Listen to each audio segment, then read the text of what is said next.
Alexander the great. அந்த ஏன் கிரேட்னு சொல்றாங்க தெரியுமா?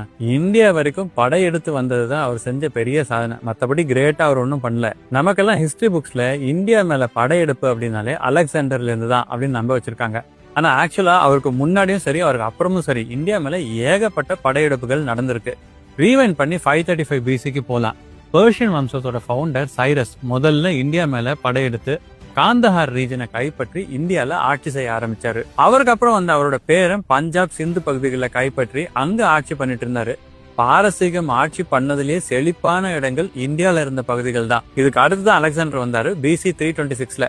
32 வயசுலயே அலெக்சாண்டர் இறந்து போனதுனால அவரோட தளபதி செல்யூகஸ் அலெக்சாண்டர் எழுந்த பகுதிகளை மீட்க முடிவு பண்ணாரு. BC 305ல 60,000 குதிரைப்படையோட இந்தியா மேல செல்யூகஸ் படையெடுக்க மகதத்தை ஆட்சி பண்ணிட்டு இருந்த சந்திரகுப்தர் பதட்டமே இல்லாம அவரை பொழந்து கட்டினாரு. ஏன்னா சந்திரகுப்தர் கிட்ட 6 லட்சம் காலாட்படை, 30,000 குதிரைப்படை, 9,000 யானைப்படைகள் இருந்தது. சண்டை வேகமா முடிஞ்சு போச்சு. கிரேக்கர்களை தோக்கடிச்சு வெளியேற்றினது மட்டும் இல்லாம சந்திரகுப்தர் வலிமையான மௌரிய பேரரசையும் நிறுவினாரு. ஆனா இனிமே வரவே மாட்டாங்க அப்படின்னு நினைச்ச கிரேக்கர்கள் BC 180ல பஞ்சாப் அண்ட் வெஸ்டர்ன் இந்தியா வரைக்கும் திரும்ப கைப்பற்றி ஆட்சி செய்ய ஆரம்பிச்சாங்க. அதே மாதிரி சென்ட்ரல் ஏசியால இருந்து வந்த சாக்கர்கள் சித்தியன் டிரைப் கிமு 1ஆம் நூற்றாண்டுல இருந்து இந்தியா மேல படையெடுக்க ஆரம்பிச்சாங்க. ஆப்கானிஸ்தான்ல ஆரம்பிச்சு டெக்கன் வரைக்கும் அவங்க ஆட்சியை விரிவு பண்ணாங்க.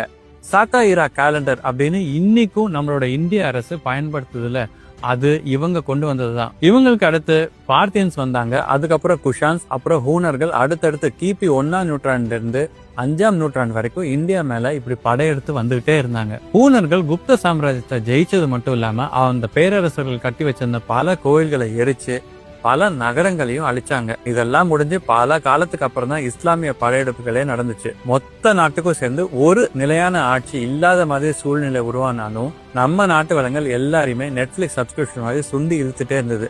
சோ அலெக்சாண்டர் கிரேட்டா இல்லையா அப்படின்றது நமக்கு தெரியல. ஆனா இந்தியா எப்பவுமே கிரேட்.